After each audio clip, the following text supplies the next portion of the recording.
From The Australian, here's what's on the front. I'm Claire Harvey. It's Monday, August 25, 2025. It's a real-life medical drama. One of the most powerful doctors' unions, the Royal College of Physicians, has exploded into infighting, threats of resignation, contested allegations of bullying and claims of a boys' club culture. That's an exclusive live right now at theaustralian.com.au. Taiwan is accusing Australia of buckling to Chinese pressure to shut it out of a regional trade agreement. That's as China demands the world acknowledge its right to take back what it considers a rogue province. A weekend of protests and high drama as the world awaits Israel's promised takeover of Gaza City. As Benjamin Netanyahu denies the UN's claim of famine in Gaza, now Hamas reportedly wants to revive stalled ceasefire negotiations by agreeing to release hostages it's been holding since the October 7 terror attacks. Today, Chief International Correspondent Cameron Stewart joins me to explain the military and diplomatic strategies at play.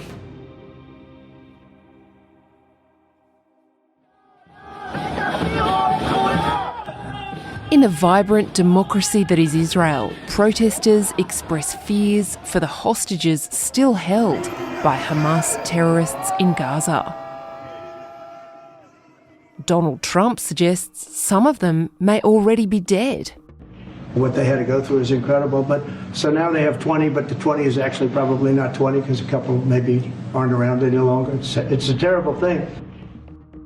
As the United Nations declares a famine, it is a famine, the Gaza famine.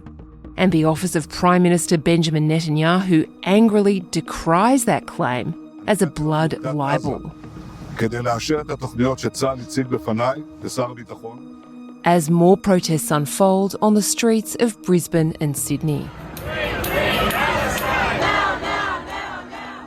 The world is waiting to see what Israel's promised invasion of Gaza City will actually look like and whether it will help reach Israel's war goals, free the hostages and eliminate Hamas leadership for good. The situation has to end. It's extortion and it has to end. And we'll see what happens. I actually think they're safer in many ways if you went in and you really went in fast and you did it. I asked our Chief International Correspondent Cameron Stewart to step through the three streams of what's happening in Gaza. Dispute about a humanitarian crisis, Israel's threatened invasion of Gaza City, and first, the stalled negotiations in Qatar between Israel and Hamas. Remember, just a month ago, we were about to have a 60-day ceasefire and the release of 10 hostages. What can we discern right now about Israel's position?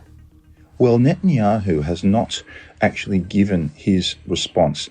Hamas surprisingly came back and said they were now willing to take this deal, releasing 10 living hostages. There's only thought to be 20 living hostages left, in return for a 60-day ceasefire and, of course, the release of hundreds of Palestinian prisoners.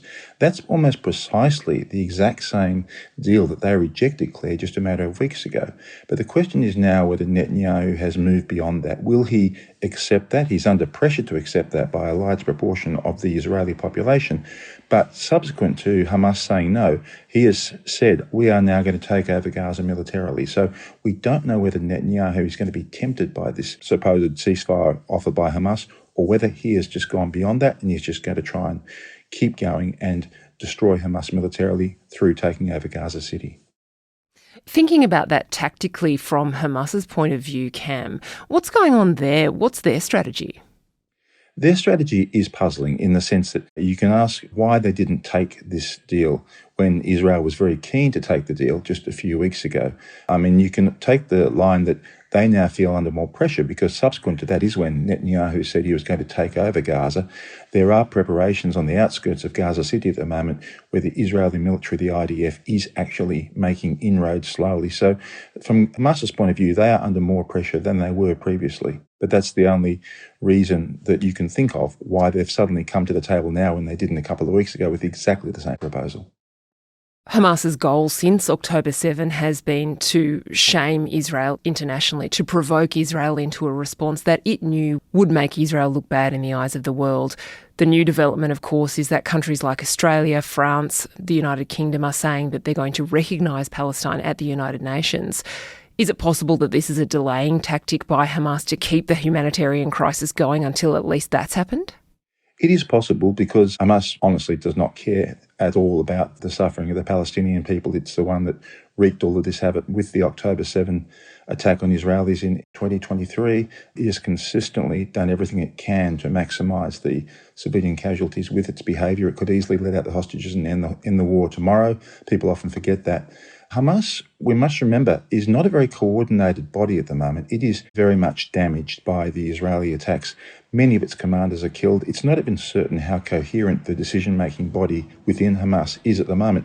There's no Hamas police in Gaza anymore. They are not governing the territory in any way whatsoever. Hamas does not put its head above the parapet in any way at all. So it's very hard to know exactly what's going on in Hamas's mind and exactly who are those minds? Who are those commanders?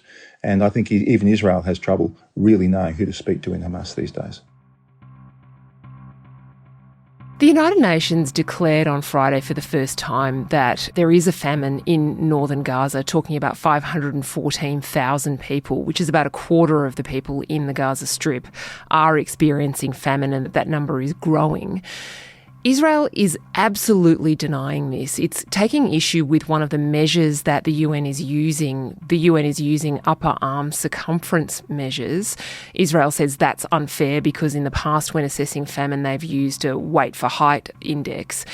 The issue here, Cam, is about the flow of aid into Gaza and what's happening to that aid once it gets in, isn't it? Previously on the front, we've talked about how Israel made the decision to stop the existing system, which was the UN distributing aid, because they believed so much of it was being stolen by Hamas. What do we know now about the current distribution of aid and whether or not it's working? Well, there's still a lot of contested issues here, Claire. Certainly Israel has tried to increase the inflow of aid into Gaza, but the United Nations says that this is very limited, too little, too late. It also accuses Israel of continuing to block the routes where those UN trucks can go in there. That's one aspect. But the second aspect is that the hunger levels are such that often when those trucks do go in there, they actually do get attacked by either desperate people or by criminals, armed criminals who steal the aid and then resell it for a profit. Hamas is certainly guilty of that to some extent as well. No one really knows exactly how much food Hamas is stealing, but very few people would deny that they are stealing at least some of it. So Israel has now opened up the gates of Gaza to some extent to UN deliveries, but the trouble is that there's going to have to be a lot more to actually offset the humanitarian crisis, and at the moment that tap has not been turned on to anything like the degree it needs to, and that's why we've still got the severe problems we are seeing in Gaza. Clearly there is a humanitarian crisis there, and the television pictures do speak for themselves. Coming up, what Israel's promised takeover of Gaza City will look like.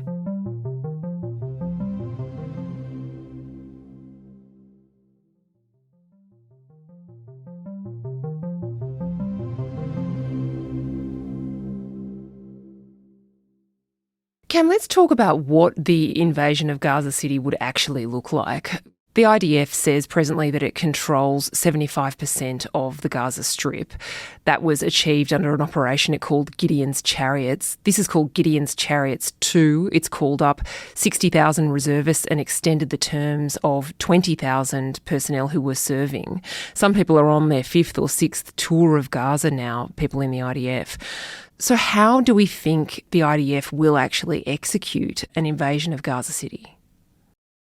Well, we have to make an assumption there that this is actually Benjamin Netanyahu's intention, Claire. It is always possible that this is a big statement and that this is really part of Netanyahu's negotiating strategy with Hamas to flush them out. The fact that the IDF would go into Gaza City, such a big city, such a crucial city, and a city where a lot of the remnants of Hamas are reportedly staying, is a huge thing. And so I think it's not at all certain that this is an operation that will necessarily go ahead. But as we speak, certainly preparations look like they're taking place. What's happened is the IDF has secured the outskirts of Gaza City. Israel has said that it will evacuate the city. That call has not come as yet, but that would be a big and a difficult process for a lot of people in the city who, of course, have been evacuated several times before. And it's a dangerous operation. I mean, there has been reported that the head of the IDF was opposed to the operation because quite clearly it puts a lot of Israeli soldiers at risk. It would obviously cause more civilian casualties, but Netanyahu is adamant that is the only way really to try and mop up, if you like, the remnants of Hamas. Do you think it's possible, if Netanyahu does go ahead with that he has made the decision that there is no getting these hostages back? Maybe some of those 20 are dead. They're never going to actually be able to retrieve them, and that they may end up being casualties of this tactic? It is always possible he's made that unspoken assumption. Donald Trump, interestingly, said that he actually believes going in would potentially increase the chances of getting the hostages back because negotiations are not succeeding in that front. But you would have to think logically that it would put the hostages under greater danger to have this sort of actual ground offensive. But that's the big debate in Israel at the moment, of course. I mean, we're seeing very big demonstrations on the streets of Israel over this weekend. The people who want the war to end and the hostages to be released, in other words, a negotiated settlement with Hamas, are increasing in Israel, and that's obviously putting pressure on Benjamin Netanyahu as well. But look, Netanyahu is certainly a very determined character, and we are not seeing him appear to buckle under that pressure at all. He certainly is stating in his public comments that he's going ahead with the assault on Gaza City, and he does intend for the IDF to take over Gaza. That's what he's saying, at least. Critics of both Netanyahu and of Hamas say that neither of them actually want this war to end. What do you think about that? I think Benjamin Netanyahu, he's had a lot of strategic success in the last 2 years. He's destroyed Hezbollah in Lebanon. He's cowed Iran. He has done some remarkable things for Israel's security under the circumstances.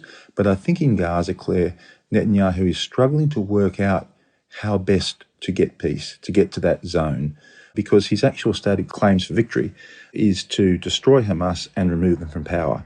And the question really is being asked increasingly, is it possible to actually completely destroy a militant group like Hamas? I mean, they're going to be ragtag militants. How do you actually destroy them properly? Is that possible?